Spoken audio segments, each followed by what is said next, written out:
Amén. Quiero agradecer al hermano Paco, creo que ha hecho la lectura bíblica más larga del 2019. Gracias, hermano.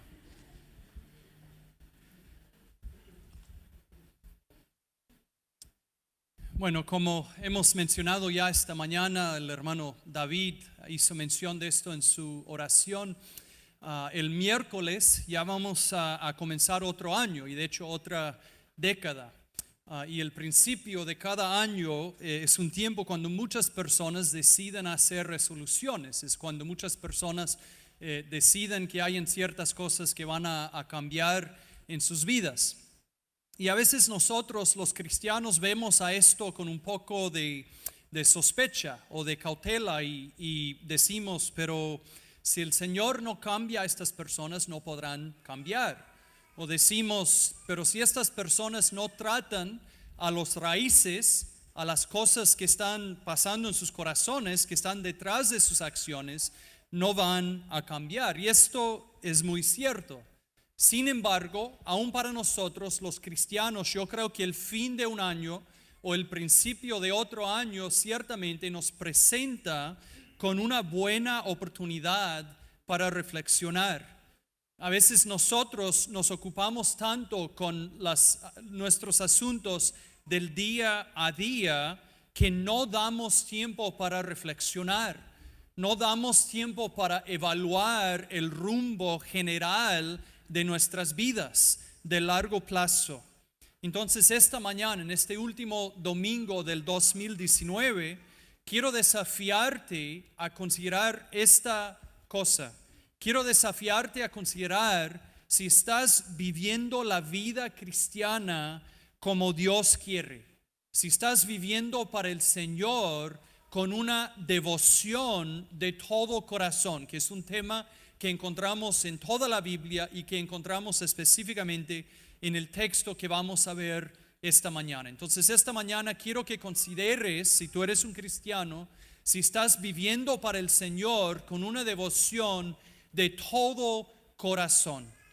James Montgomery Boyce, un pastor que murió hace unos años, dice que la persona que vive para el Señor con devoción de todo corazón es una persona que desea obedecer a Dios en todo tiempo. Es una persona que desea obedecer a Dios en todo, completamente y en todo tiempo. En otras palabras, no es una persona de doble ánimo. No es una persona que quiere un poco de Jesús y un poco del mundo. Tampoco es una persona que quiere definir al cristianismo en sus propios términos o que quiere vivir a un cristianismo a su propia manera. No es simplemente un cristiano, una persona que desea tener certeza acerca de lo que le va a pasar después que muere, o una persona que desea mejorar a su autoestima, o una persona que desea mejorar a su matrimonio, o una persona que desea aprender a criar bien a sus hijos, o que desea hacer mejor en el trabajo, pero que realmente no desea dejar a Cristo definir qué es el cristianismo y cómo debemos vivir el cristianismo. No es una persona que desea todo lo que he mencionado, pero que no desea sujetarse a Cristo en todo. Vivir para el Señor de todo corazón es querer entregarse completamente a Cristo y dejarle a Él definir qué es el cristianismo y cómo debemos vivirlo. Es desear vivir en sujeción alegre a Él en todo. Entonces el llamado a devoción de todo corazón es un llamado a vivir el cristianismo de acuerdo a los términos que Dios establece, de la manera que Dios lo define. Y para entender este tipo de devoción, hoy vamos a ver esta historia de las reformas que puso el rey Josías, el que era el rey del reino de Judá. Y vamos a ver esto en 2 de Reyes 23. Y esta historia de la vida de Josías yo creo que ilustra para nosotros, nos da una imagen viva de cómo se ve en acción una devoción de todo corazón. De hecho, el texto un par de veces nos dice que Josías sirvió al Señor de todo corazón. Entonces en él tenemos una ilustración de cómo se ve este tipo de devoción. Pero también la historia de Josías apunta a aquel que es el único que ha exhibido una devoción de todo corazón perfectamente. Es decir, que la historia también nos apunta más allá de Josías a Jesucristo. Entonces lo que quiero hacer ahora es darles dos ideas claves, dos ideas sobresalientes que espero que veamos en el texto. Quiero darles un poco de contexto y luego quiero que consideremos 4 cosas acerca de nuestra devoción. Entonces vamos a comenzar con 2 ideas claves. Y la primera es bastante obvia, de hecho nos debe quedar claro, pero vale la pena mencionarlo. Entonces lo voy a decir. Primera idea clave: Dios desea nuestra devoción de todo corazón. Esto es lo que Dios desea de nosotros. Desea que vivamos para Él con una devoción de todo corazón. Podemos ver esto fácilmente comparando a capítulo 22, versículo 2, donde dice que Josías hizo lo recto ante los ojos de Jehová. Comparando 22:2, donde dice que él hizo lo recto ante los ojos de Jehová, con 23:25, donde dice que Josías se convirtió a Jehová de todo corazón. Entonces, convertirse a Jehová, servir a Jehová, vivir para Jehová de todo corazón es hacer lo recto, es hacer lo correcto, es decir, es hacer lo que agrada a Dios, lo que Dios desea. Entonces Dios desea que vivamos para Él de todo corazón. Una segunda idea clave que vamos a ver en el texto es que Dios es digno de nuestra devoción de todo corazón a pesar de nuestras circunstancias. Pase lo que pase, Dios es digno de nuestra devoción de todo corazón. Es decir, no importa el resultado en nuestras vidas, sí o sí debemos vivir para Dios con una devoción de todo corazón, porque Él lo merece. Él es digno de ello. Vamos a ver en nuestro texto que aún antes que el rey Josías implementa a sus reformas, él ya sabe con certeza que lo que él hace no va a poder evitar que el juicio de Dios caiga sobre su reino. Ya está decidido. Sin embargo, él sigue y dice: voy a servir al Señor de todo corazón. No importa, si ya está decidido que viene el juicio, no importa. Igual voy a servir al Señor de todo corazón. ¿Por qué? Porque no había otra manera. Porque no se puede servir al Señor a medias. O sea, debe ser todo o nada. Y el rey Josías, vamos a ver que captó este punto. Y aunque sabía que venía juicio, igual sirvió al Señor de todo corazón.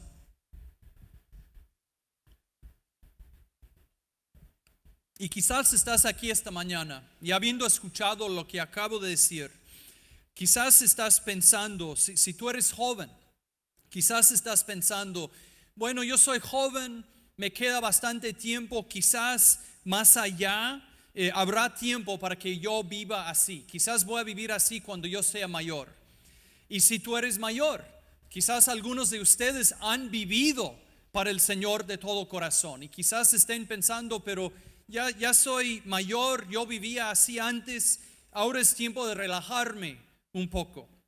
Y si te encuentras limitado, quizás por tu salud, por tu trabajo, por las circunstancias en tu vida, quizás estás pensando que hay tan poco que yo podría hacer para el Señor, ¿de qué sirve vivir para Él así? O quizás tu vida ha sido destrozada por tu pecado y por las consecuencias de tu pecado, las cuales quizás no van a cambiar. Quizás estás pensando también: ¿cuál es el punto? ¿De qué sirve Aun si vivo para el Señor así, no cambiaría X. No haría que tal persona vuelva a vivir o que tal persona vuelva a ser parte de mi vida. No cambiaría tal circunstancia en mi vida. Aunque empiece a vivir para el Señor de todo corazón, esta circunstancia no va a cambiar. Bueno, espero que veas que estas cosas no deben afectar cómo vives para el Señor. Espero que veas hoy y que estés convencido que si vas a vivir para el Señor, debes hacerlo con devoción de todo corazón, sin importar el resultado. Es decir, que muchas veces podríamos ser tentados a desear vivir de cierta manera porque queremos algo del Señor.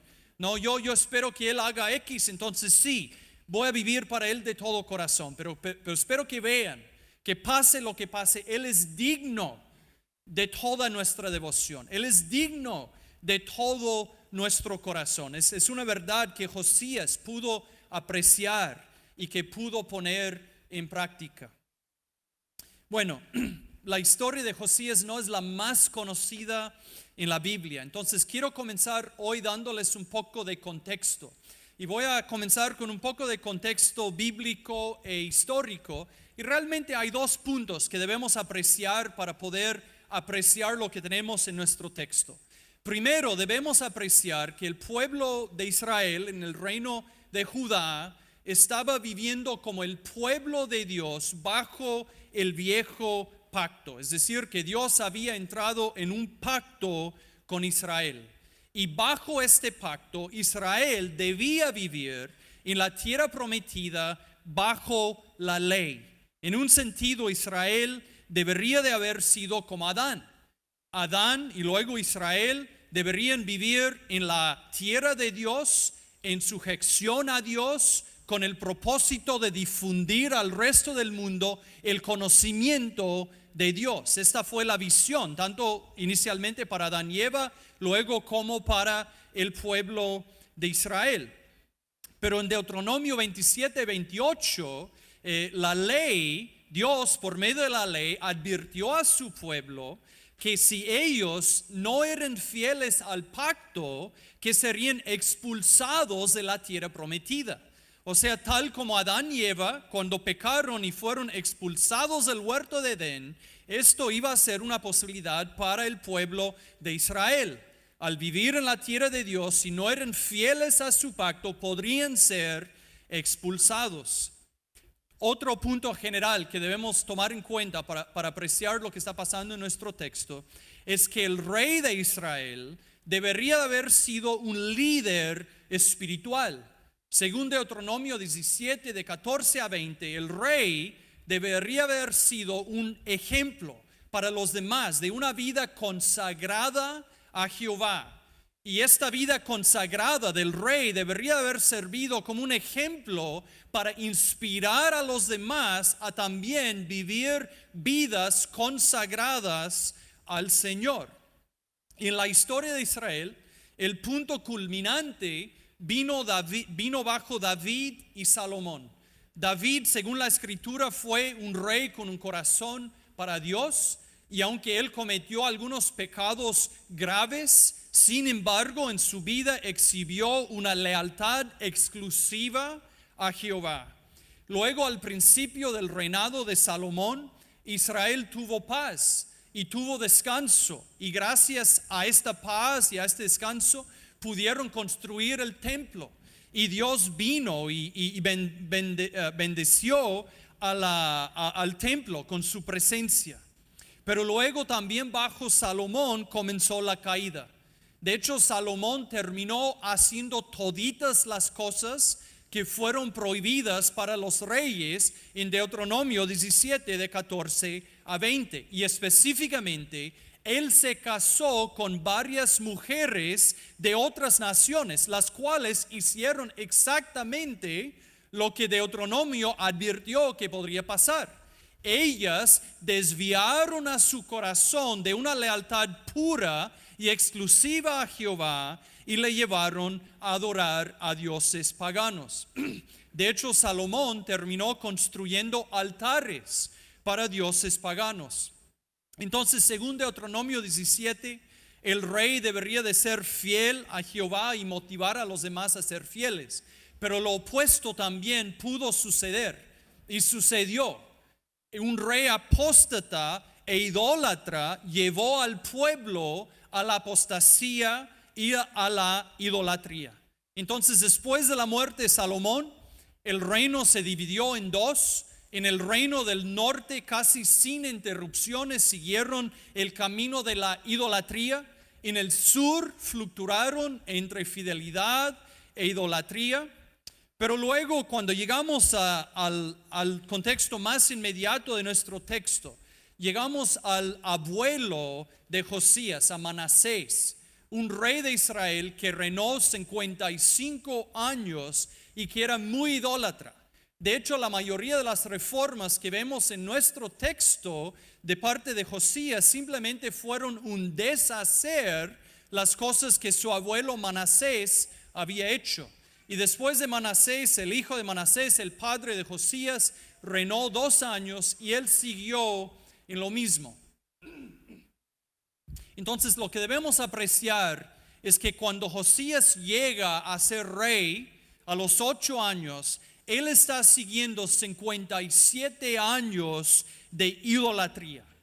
Había habido 57 años de idolatría en el reino al cual él llega a asumir el cargo. Ahora, para dar un poco de contexto más, para entender al capítulo 23, debemos entender lo que sucede en el capítulo 22. Entonces, rápidamente, si quieren seguirme con su mirada, quiero darles un resumen rápido de lo que está en el capítulo 22. En versículos 1 y 2, Josías nos dice que él reinó 31 años y que hizo bien. Y vemos en versículos de 3 a 7 que después de 18 años, cuando él tuvo 26 años, que él mandó hacer reparaciones en el templo. Y vemos en versículos 8 y 9 que cuando hicieron estas reparaciones, que encontraron al libro de la ley. Y parece entonces probable que bajo el reinado de Manasés, que la mayoría de las copias de la ley, o sea, de las escrituras, habían sido destruidas o perdidas. Entonces encuentran una copia del libro de la ley. Y en versículo 10 nos dice que leyeron esta copia de la ley al rey Josías. Y vemos en versículos 11 a 13 que cuando él escucha la lectura de la ley, que se alarmó, que realmente le preocupó. Y probablemente lo que le preocupó fue el escuchar a Deuteronomio 28, donde advirtió que si ellos no eran fieles al pacto, que podrían ser expulsados de la tierra. Entonces Josías mandó a consultar a una profetisa, la cual le dijo que ya era tarde. Esto es lo que mencioné antes. Aún antes de implementar sus reformas, Dios, por medio de esta profetisa, le confirmó que ya era tarde, que ya estaba decidido, que sí o sí Judá iba a ser juzgado y expulsado de la tierra.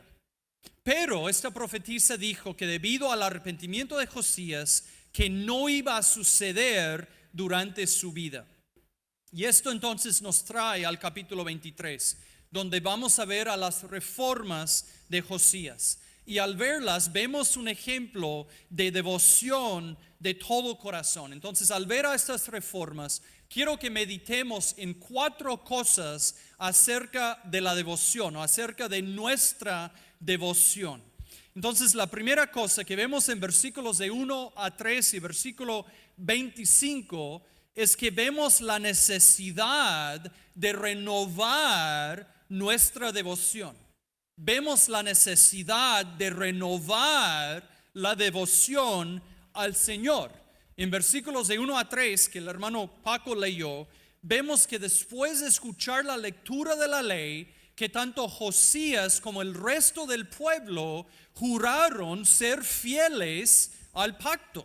Ellos formalmente, nuevamente, volvieron a afirmar el pacto, volvieron a afirmar su lealtad al Señor. Dios había establecido su pacto con ellos en el pasado.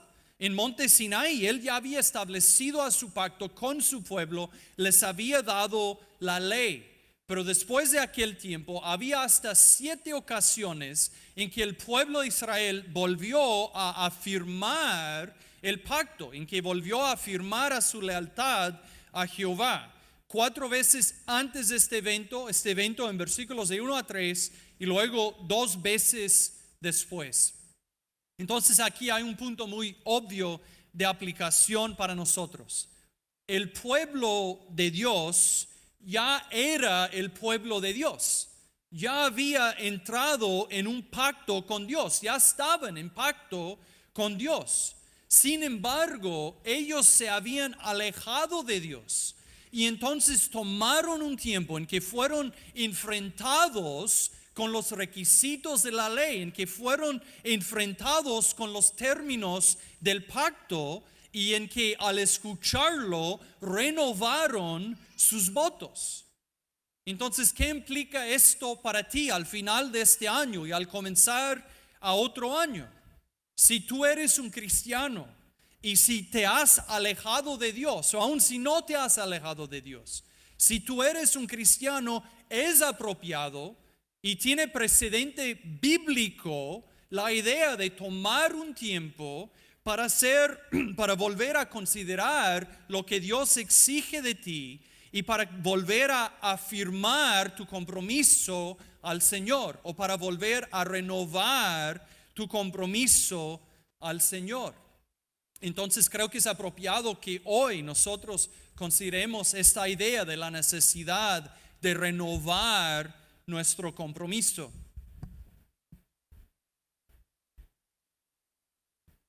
Ahora, en el caso de Josías y el pueblo, su renovación de devoción les llevó a eliminar rivales a la devoción a Jehová.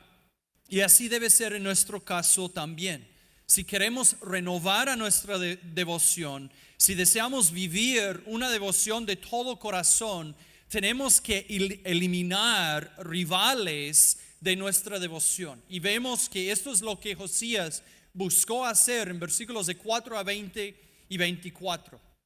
Dado que el compromiso fundamental, el compromiso fundamental del pacto fue el de tener una devoción a Jehová y solo a Él.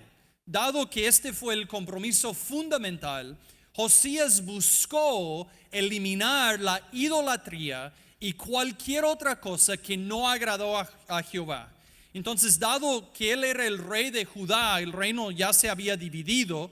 Dado que él era el rey de Judá, él mayormente se limitó a Judá. Pero vamos a ver en versículos 15 a 20 que él aún buscó hacer algunas cosas en el norte, o sea, fuera del reino de Judá. Entonces, para ver cómo él buscó eliminar estos rivales de devoción a Jehová o estas cosas idólatras, vamos a dar un repaso rápido de versículos 4 a 20 y 24. En versículo 4 vemos que él quitó del templo las cosas que usaban para adorar a otros dioses. Fíjense que quitó del templo de Jehová las cosas que usaron para adorar a otros dioses. En versículo 5 quitó los sacerdotes idólatras y paganos que servían en los lugares altos. Versículo 6 sacó del templo y quemó la imagen de acera de otro dios. Versículo 7 derribó los lugares de prostitución idolátrica del templo. Y el autor de Segunda de Reyes ayuda al lector a entender dónde fueron estos lugares en el templo de Jehová. Para ayudarnos a entender dónde estaban estos lugares en el templo, estos lugares de prostitución, fueron cerca del lugar donde las mujeres tejían tiendas para el dios Acera en el templo de Jehová. En versículo 8 vemos que Josías profanó los lugares altos. Estos eran lugares donde posiblemente había una adoración no autorizada de Jehová o adoración a dioses paganos. En versículo 8 derribó los altares de las puertas a la entrada de la ciudad. Versículo 10 profanó a Tofet, donde las personas sacrificaban sus hijos a un dios falso, Moloch. Versículo 11, quitó los caballos dedicados al sol a la entrada del templo de Jehová. Versículo 12, derribó los altares en la azotea del templo que probablemente eran para adorar a las estrellas en el templo de Jehová. Versículo 13, profanó los lugares altos que Salomón había hecho para adorar a dioses paganos. Versículo 24, barrió a los encantadores y adivinos.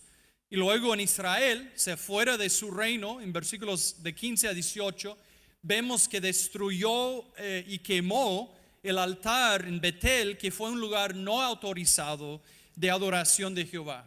Y en versículo 19 quitó también los lugares altos y altares a otros dioses paganos. Y en versículo 20 mató a los sacerdotes de estos lugares paganos. Wow, este es un retrato desalentador, ¿no? O sea, si recordamos que lo que Dios quería de su pueblo,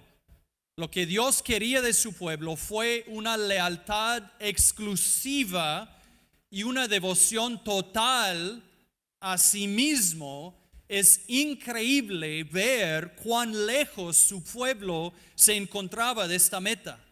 Ver cuánta idolatría había inclusive en el mismo templo de Jehová. Y entonces vemos con sus reformas que Josías estaba buscando eliminar a todas estas cosas que eran rivales de una devoción pura, exclusiva y total a Jehová. Esto es lo que él buscaba hacer. Buscaba eliminar rivales de una lealtad pura, exclusiva y total de Jehová. Y había bastante rivales, había bastante dioses falsos e ídolos. Entonces ahora te pregunto a ti, si alguien escribiera un retrato de tu vida actual, ¿cómo sería? Acabamos de ver un retrato de cómo era la vida religiosa en Israel bajo Manasés y Amón. Si alguien escribiera un retrato actual de tu vida espiritual, ¿cómo sería? ¿Cuáles serían las cosas que están fuera de orden en tu vida? ¿Cuáles serían las cosas que no concuerdan con la palabra? ¿Cuáles son los rivales en tu vida de una devoción pura, exclusiva y total? Es decir, de una devoción de todo corazón a Dios. ¿Cuáles son las cosas que te están distrayendo? ¿Cuáles son las cosas que te están desviando? ¿Cuáles son las cosas que están impidiendo vivir para el Señor con una devoción de todo corazón? ¿Y qué vas a hacer al respecto? Como Josías, ¿tomarías medidas radicales para eliminarlas y para eliminar todo rival para tus efectos para Dios? ¿Tomarías tiempo para identificarlas y serías tan completo en buscar eliminar todo como Josías?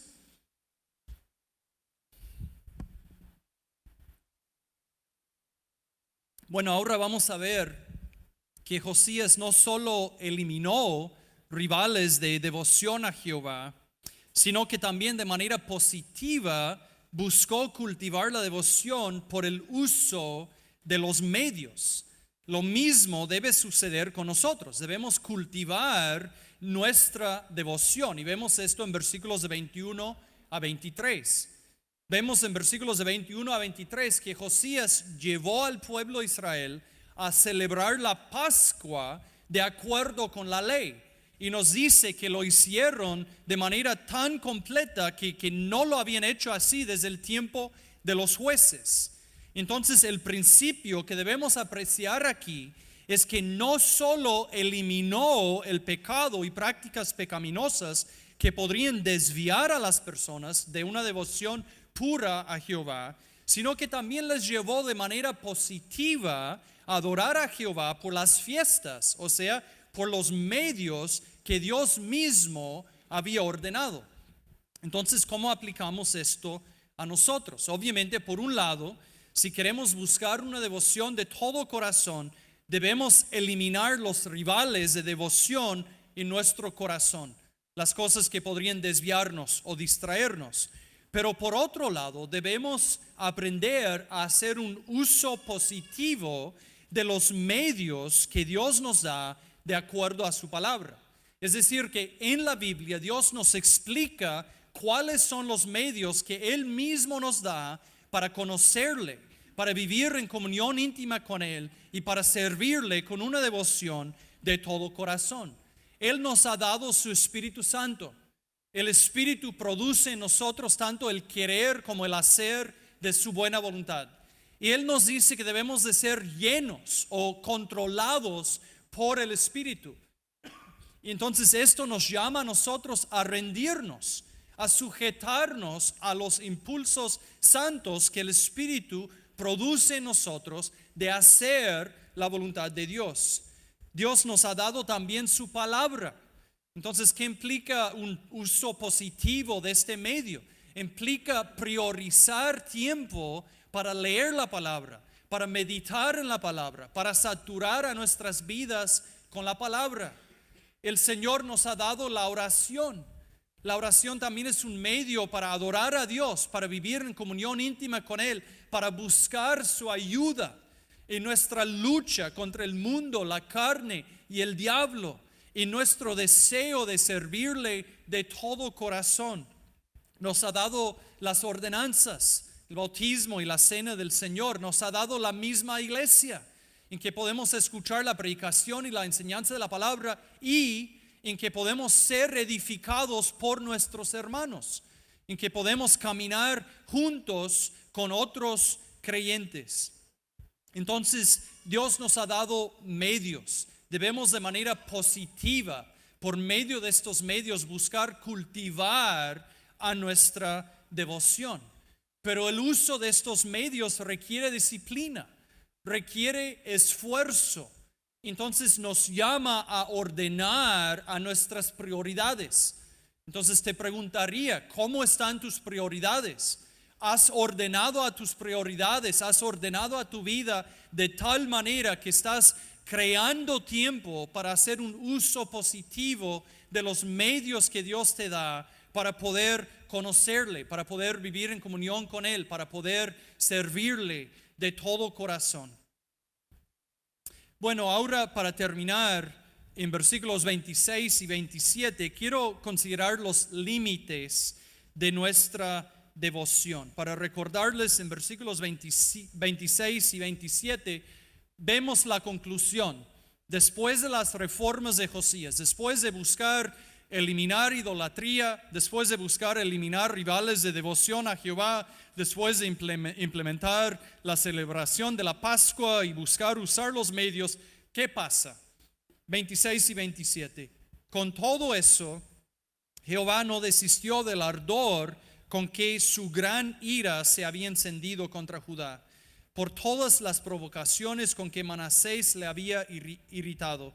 Y dijo Jehová: también quitaré de mi presencia a Judá como quité a Israel, y desecharé a esta ciudad que había escogido, a Jerusalén, y a la casa de la cual había yo dicho: mi nombre estará allí. Aún después de todo esto, cae el juicio de Dios sobre el pueblo de Israel. Son expulsados eventualmente de la tierra. Entonces quiero pensar en este punto, en los límites de nuestra devoción. Quiero terminar con una comparación de Josías y Jesús. Una comparación de Josías y Jesús para que veamos lo que solo Jesús puede hacer. Y entonces para que entendamos con claridad que nuestra devoción, si nosotros podemos vivir y si vamos a vivir con una devoción de todo corazón, solo es posible debido a lo que hizo Jesús. Entonces quiero terminar pensando en nuestra necesidad del Evangelio. Entonces, al considerar lo que hizo Josías y lo que hizo Jesús y lo que hará Jesús, vamos a entender que en cierto sentido Josías fue como Jesús, es como Jesús, pero en otro sentido Jesús es mejor. Vamos a comenzar pensando en cómo Josías es como Jesús. Primero, en versículo 25, dice que Josías se convirtió a Jehová y que le sirvió de todo corazón conforme a toda la ley, y que no había otro rey igual antes o después de él. Entonces Josías sirvió al Señor de todo corazón. Ciertamente no era impecable, pero era una sombra que apuntaba a Cristo.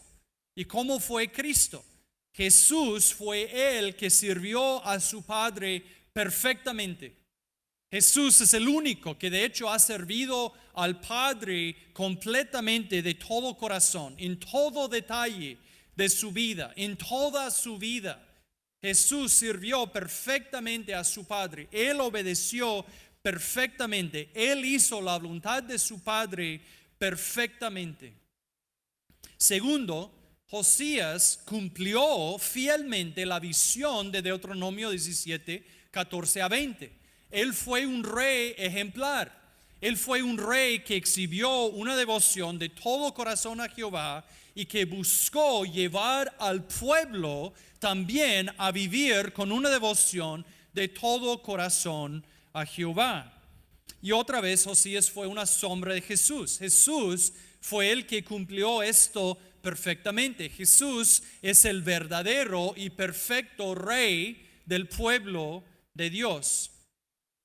Tercero, Josías purificó el templo que había sido profanado y la tierra también que había sido profanada. Y Jesús durante su vida hizo esto literalmente y lo hará en su segunda venida de manera final y perfecta. Y entonces esto me lleva a pensar en cómo Jesús es mejor que Josías.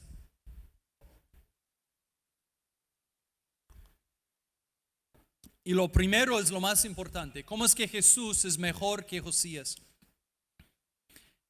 Jesús pudo aplacar la ira de Dios. Él pudo aplacar la ira de Dios. Las reformas de Josías no eran suficientes para evitar la ira de Dios. Las reformas de Josías no pudieron salvar al pueblo de Dios. Después de la vida de Josías, después de sus reformas, igualmente el juicio cayó sobre Judá. Pero Jesús con su obra pudo salvar perfectamente a su pueblo.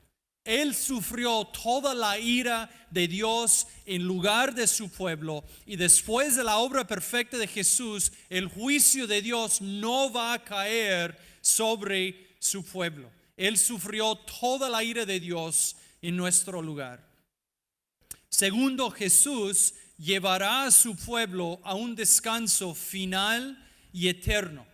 O sea, tal como Adán y Eva fueron expulsados del huerto, y así también Israel fue expulsado de la tierra, y Josías no pudo evitarlo.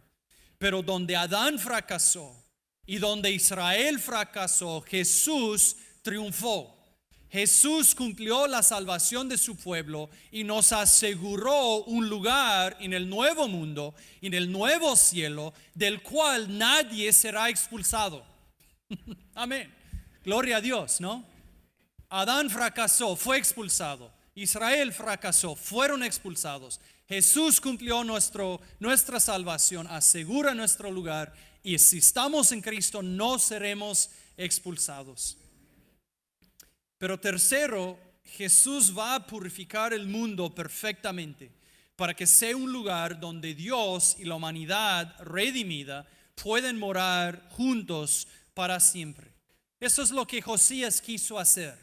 Él estaba buscando purgar la tierra y purificar el templo para que Dios pudiera morar ahí con su pueblo, pero no pudo hacerlo.